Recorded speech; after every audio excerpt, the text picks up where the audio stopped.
शहरात पाऊस झाला. पाऊस झाल्यावर समुद्राने मोठ्या प्रमाणात जो त्याच्या पोटातला कचरा होता तो बाहेर फेकला. आता जर पाहिलं तर मुंबई महापालिकेने विशेष स्वच्छता मोहीम राबवली. त्यामध्ये 2,500 मेट्रिक टन कचरा जो आहे तो संकलित केलाय. कसं पाहता याकडे?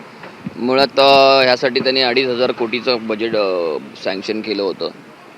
परत तर मुंबई महानगरपालिकेच्या कुठल्या मॅन्युअलमध्ये असं लिहिलं आहे की फक्त मान्सूनपूर्वच कचरा गोळा करायचा किंवा कचरा साफ करायचा, असं कुठेही लिहिलेलं नाही. माझी मुंबई महानगरपालिकेला नेहमीच मागणी आहे की तुम्ही वर्षाचे 12 महिने का नाही ही साफसफाई नालेसफाई करत. खरं ती केली पाहिजे, कारण मुंबईच्या समुद्रात जो काही कचरा फ्लोटिंग कचरा येतो तो संपूर्ण मिठी नदीच्या माध्यमातून येतो. म्हणजे आता इथेच बाजूला माहीमच्या किनारापट्टी पाहिलीत तुम्ही किंवा गिरगाव जुहू चौपाटी पाहिलीत, इकडे सगळ्या मिठी नदीतून वाहून आलेला हा सगळा डम्पिंग आणि फ्लोटिंग कचरा असतो, तो समुद्राच्या पोटात साचलेला असतो आणि मग भरतीच्या वेळेला ते सगळं बाहेर येतं. तर दुसरं एक गोष्ट अशी की जिथे जिथे कचरा टाकला जातो, ज्या मिठी नदीमध्ये कचरा टाकला जातो किंवा नाल्यांमध्ये कचरा टाकला जातो, तिथे तुम्ही संरक्षण भिंती बांधणार होतात, त्याचं काय झालं? त्याही प्रोजेक्ट तुमचे पूर्ण नाही. मिठी नदी तुमच्या भोवती सगळे जे एन्क्रोचमेंट आहेत, ज्या एन्क्रोचमेंटमुळे जास्तीत जास्त कचरा मिठी नदीत पडतो, त्या एन्क्रोचमेंट कधी क्लिअर करणार आहात? आणि ह्या सगळ्या गोष्टी जोपर्यंत होत नाही तोपर्यंत महानगरपालिकेचा हा जो काही मेस आहे तर हा होतच राहणार आणि पब्लिकचा जो टॅक्स पेअरचा जो पैसा आहे त्याचा चुराडा होतच जाणार.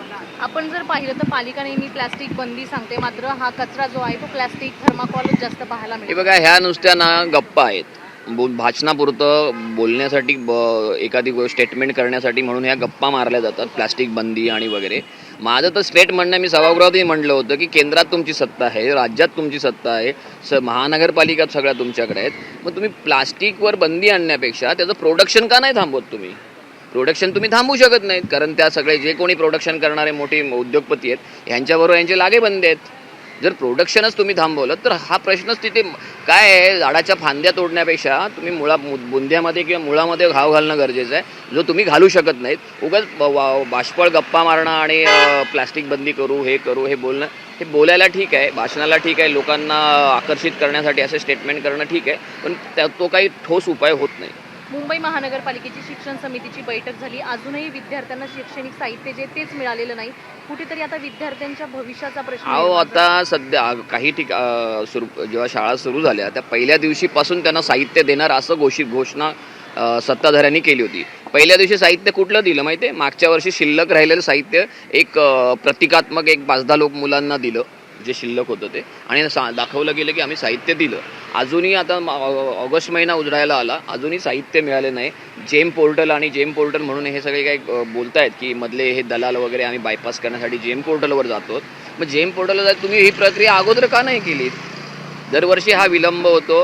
विद्यार्थ्यांच्या ऑगस्टमध्ये आता परीक्षा आहेत, पहिल्या आठवड्यात वगैरे युनिट टेस्ट असतात. मला सांगा, त्यांनी अभ्यास कशाच्या आधारावर करायचा? ह्या सगळ्या हा फेल्युअरनेस आहे. हे फक्त दाखवतात की आम्ही पारदर्शक आहोत. कुठलीही पारदर्शकता नाही. स्वतःचे कॉन्ट्रॅक्टर जेम पोर्टलमधून त्यांना कॉन्ट्रॅक्ट मिळवून देणं हे काम बरोबर हे सत्ताधारी करतायत, आणि त्याचा जो मलिदा आहे, जो बोकड आहे ना, अख्खा बोकड आम्हीच खाणार, अशा पद्धतीचं ह्यांचं एक स्टँड आहे. जेम पोर्टलचं नाव पुढे केलं, पारदर्शकता सांगितली जाते, मात्र इथेच अपयश आलेलं पाहायला मिळतं. एक्झॅक्टली, मी तेच सांगतोय. मी जेम पोर्टलवर घोटाळे होत नाहीत, भ्रष्टाचार होत नाही असं कोणी सांगितलं? अशी अनेक उदाहरणं ती ह्यापूर्वीची जेम पोर्टलवर भ्रष्टाचार झालेली. सो कसं आहे, जेम पोर्टल ही एक ढाल आहे त्यांची. ते ढाल पुढे करून जे काही भ्रष्टाचार करायचा आहे, म्हणजे लोकांना दाखवायला जेम पोर्टल म्हणून करतोय, आम्ही पारदर्शक कारभार करतोय, पण त्याच्या पाठीमागे त्यांचा जो काही भ्रष्टाचार आहे एक ना एक दिवस तोही बाहेर येईल. सर, आपण जर बघितलं, महापालिकेने नालेसफाईसाठी 2.5 कोटीची निविदा काढली, मात्र प्रत्यक्षात नालेसफाई झाली नाही आणि त्याचा फटका आता समुद्राची गाळ आहे, तो आता समुद्रात. हो, नालेसफाईवरून आम्ही तर गदारोळ सभागृहात केलाच होता की नालेसफाई त्यांनी जे काही आकडेवारी सांगितली होती 114% वगैरे झाली. 114% नालेसफाई कशी झाली नाही याचे फोटोज, व्हिडिओज ह्याच्या सकट आम्ही तो पोलखोल केला होता. नालेसफाई अजिबात झाली नाही. मुळात नालेसफाई करायला ह्यांना कॉन्ट्रॅक्टर मिळत नव्हते. कॉन्ट्रॅक्टर मिळत नाहीत म्हणून जबरदस्ती काही लोकांना बोलवून घेतलं आणि त्यांना कॉन्ट्रॅक्ट दिलं. जे 90 डेजचा जो नालेसफाईचा प्लॅन असतो तो मला वाटतं 63 डेजवर, म्हणजे फक्त 63 दिवसात तो पूर्ण करावा लागला. त्यामुळे ती नालेसफाई झालीच नाही, आणि त्याची परिणिती अशी आहे की संपूर्ण जो फ्लोटिंग कचरा आहे, गाळ आहे, तो वाहून आता समुद्रकिनारी येतोय आणि जुहू चौपाटी आहे किंवा माहीम चौपाटी आहे, त्या सर्वच चौपाट्यांवर ती सगळी घाण पसरलेली आहेत आणि त्याचा तो अमुक टन आम्ही कचरा उचलला आणि तमुक टन कचरा उचलला, हे तर नालेसफाईचं काम होतं, कळलं का?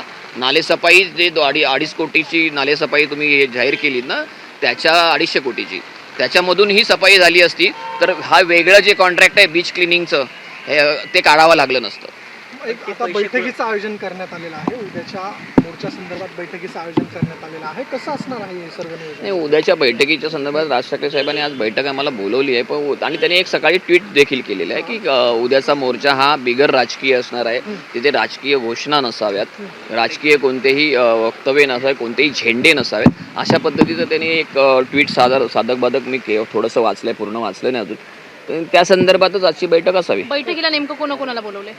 सर्व नेते व सरचिटणीस, उपाध्यक्ष, विभागाध्यक्ष, अगदी शाखाध्यक्षापर्यंत बोलत. Okay, thank you. बोल.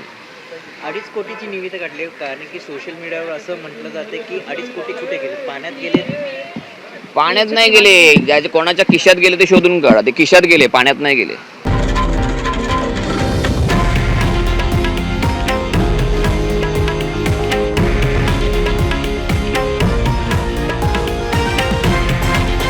हे आहे देशातील नंबर 1 न्यूज नेटवर्क आणि आपण पाहत आहात TV9 मराठी, एकमेव.